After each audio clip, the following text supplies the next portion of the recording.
Welcome back to Terror Trek. Morticians of Reddit. What's the strangest or craziest thing you've ever seen on the job? I was an intern at a funeral home my senior year of high school. I was basically the second unofficial assistant to one of the two morticians. We had nothing really too strange. A guy who wanted nothing but Madonna played during his wake, a woman who wanted her father to be naked in the casket, a woman who wrote in her will that she must be buried in her wedding dress. The dress was a size 2, she was at least a size 14, and a guy who came back to life on our table. But the strangest was the family who wanted an open casket wake and funeral for their son. Nothing out of the ordinary there, except their son had been decapitated in a car accident. The rest of his body was actually fairly well intact. I mean, trauma was obvious, but aside from the neck, he was looking fairly well. He had been decapitated by a 10-pound bowling ball in the back seat that had been flung forward when he crashed into a tree at 65 miles per hour. His head was just horrifying to look at. I had to vomit when I first saw it. The father was the only member of the family who had seen the kid after the crash to identify him, and yet he still wanted the kid to have an open casket wake/funeral. We did what we could. Sorry. I figured everyone had at least one story of someone coming back to life, so I thought it'd be boring. This guy had been suffering from strokes for the better part of a decade thanks to his chronic smoking. He had been placed in hospice care after the last major stroke some 6 months prior. The man was actually doing better. He was going to be headed back to the nursing home he was originally in. Well, one morning he had another stroke. The nurse found him unresponsive, and since he had a DNR, he did not perform CPR on the man. He calls the attending physician, who goes through the whole process of making sure the guy is actually dead. He's dead for a half an hour while the doctor got the paperwork together and called us. He was transported to our funeral home after all the paperwork was done, and the crew had no problems with him on the way there. I got there and we were getting ready to prep him. We weren't busy that week. Some weeks are slow at funeral homes. Others, especially around the holidays for some reason, are very busy. I'd only been working there for about a month. Sometimes the human mind tricks us into seeing body breathing when it isn't. I see this guy's chest moving and I just know it's my imagination. That is until the mortician's assistant, a man who'd been working the trade for over a decade, looks at the guy on the table getting ready to be bathed and says, "I shouldn't have taken a week off." I ask him why. Because I'm seeing his chest move again. I laughed. The assisting mortician shakes his head, looking at the guy over several times before checking for a pulse in the wrist and neck. He tells me to call 911 immediately. The guy was alive. Barely, but he was alive. The head mortician told us that had been the 4th case he had seen a patient come back to life in his 40 years in the funeral industry. I have no idea what happened to the guy, but for the remainder of the 18 months I worked there, he was not back. Not a funeral director, but grew up living on top of a funeral home, and out of my mother, dad, brother, sister, uncle, and nephew, I'm the only one who is not a licensed director or working in the family business. However, I spent most of my first 26 years of life working there. From body removals, makeup, working funerals, washing cars, paperwork, pretty much everything except embalming. I worked on most funerals, including funeral masses. A young guy dies of leukemia, early 20s. He's well known and loved in the community. Prior day's visitation, afternoon and evening was packed. Morning of the funeral, family and friends are at the funeral home. Mostly have gone directly to the church waiting for the funeral mass. So the dude's thing in life was collecting wind-up toys. Before the casket was closed, note this was a beautiful sky blue metal casket, family and friends line up to say goodbye and place a wind-up toy in the casket. We close the casket, put it on the bier, roll it out to the doors where the hearse is waiting. Family is getting cars in line for the procession. Pallbearers load the casket into the hearse and off we go to the church.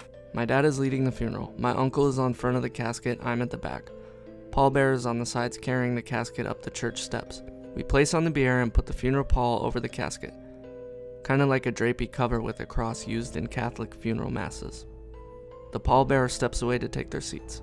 We are at the back of the church and my uncle is on the front. I'm on the back and we start pushing/rolling the casket to the altar. Every little bloody nudge and one of like a zillion wind-up toys goes off. Bang, bang, bang, bang, bang. Stops, push again. Bang, bang, bang, bang. Stops, push again. Bang, bang, bang. F it. Let's get this thing to the altar. People are turning their heads back in the pews with horrified looks on their faces. Remember, they went straight to the church and did not see the wind-up toy tributes be placed in the casket. Everyone is staring at us, while this banging is coming and being amplified by the metal casket. In hindsight, this was hilarious. At the time, it was utterly horrifying. I don't want to break the rules, but I have done a lot of autopsy work, not mortician. Is that close enough? I once had to field a request to help a resident remove the brains from a dozen or so decapitated heads. I've done the evisceration 100 times, but it gets a lot more complicated when you're lacking the weight of the body to hold it in place. I essentially had to hold them in an elementary school bully-style headlock as I sawed into the skull. But since they had been frozen and were thawing as I worked, the damn things kept slipping out of my grip and rolling around the morgue like I was in the middle of some dark slapstick routine. After all this was done, we then had to take the heads to a bandsaw to get a particular bone of interest for the residents' research. Literally midway through sawing one of them in half down the middle, the outlet that the bandsaw was hooked up to blew a fuse. I had to call this poor maintenance guy down to help get it fixed, with this partial head just chilling on the bandsaw. I take my work seriously and was really embarrassed that day for how ridiculous everything went, but at least I can look back at it now and see it was being kind of funny.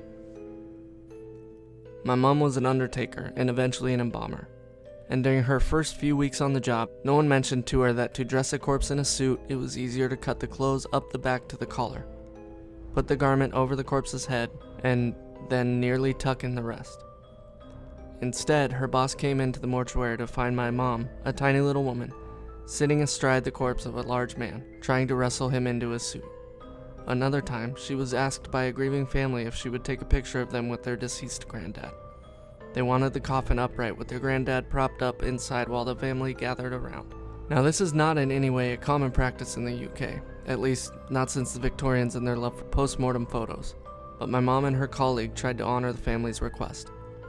While her colleague took the photo, my mom crouched behind the coffin to keep it tipped at a slight angle so granddad wouldn't tumble out.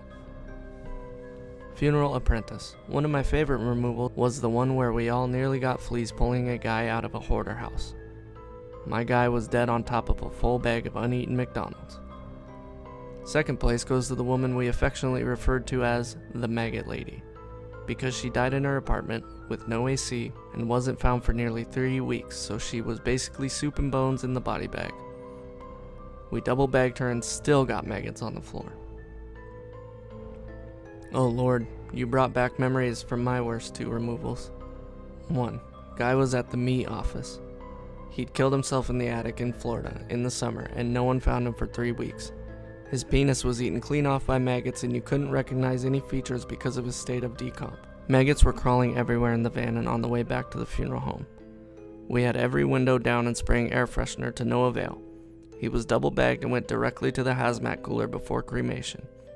You could smell him from outside of the cooler for a week. I felt so bad for him, but geez, it was awful. 2. Natural death at a residence. 1 week expired. He had a peach pie on the counter that had 1 slice eaten from it. He had cracked his head on the counter as he fell, and maggots were all up in there. He was a very large man, so we had a removal team of 4 associates and an oversized gurney. 2 of my coworkers ended up on the porch vomiting while we were trying to get him loaded. My friend's dad ran the funeral home in our small town. There was a guy in town who was always trying to break in and have sex with the corpses. My friend's dad said the guy was trying to earn his blue wings. The guy was eventually arrested and sent to the funny farm for trying to dig up a recently buried corpse too. Dude was not well. He was just cracking open a cold one. Thank you for listening to Terror Trek. If you enjoyed, please leave a like. Subscribe for more videos like this. I try to put them out as much as I can. Have a good day.